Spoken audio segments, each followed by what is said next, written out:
Yeah, good morning, ladies. As you can see over my shoulder here, you can see the smoke here, and as the sun starts to come up, we'll start to see it, and you can see how close it is to the 87.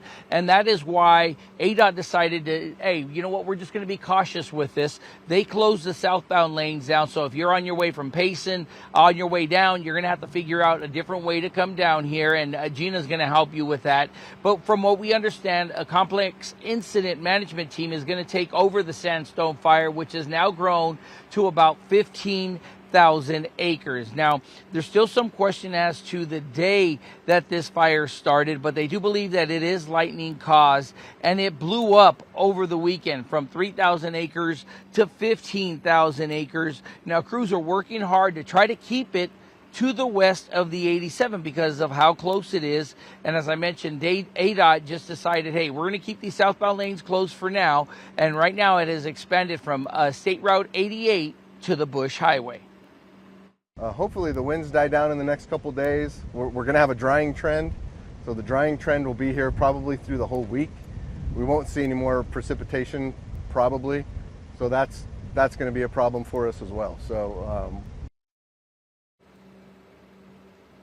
yeah, so it is at about 200 crew members right now fighting this fire. It'll probably start to grow if they need more help as the time goes on, Gina. But the big question is, when will they open these southbound lanes back up? Right now, there is no telling.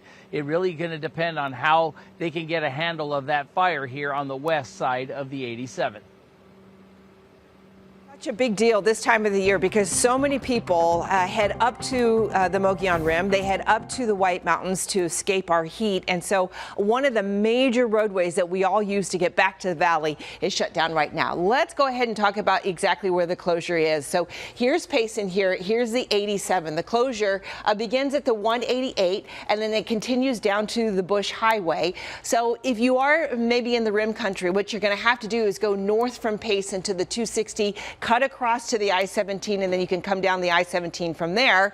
If you're coming back from the White Mountains, let's just avoid the Mogollon Rim altogether. You'll make your way through the Salt River Canyon on the 60, and that will get you back into the valley. Of course, we'll continue to monitor this real closely. If they do open the 87 here while we're live on Good Morning Arizona, we'll certainly give you a heads up.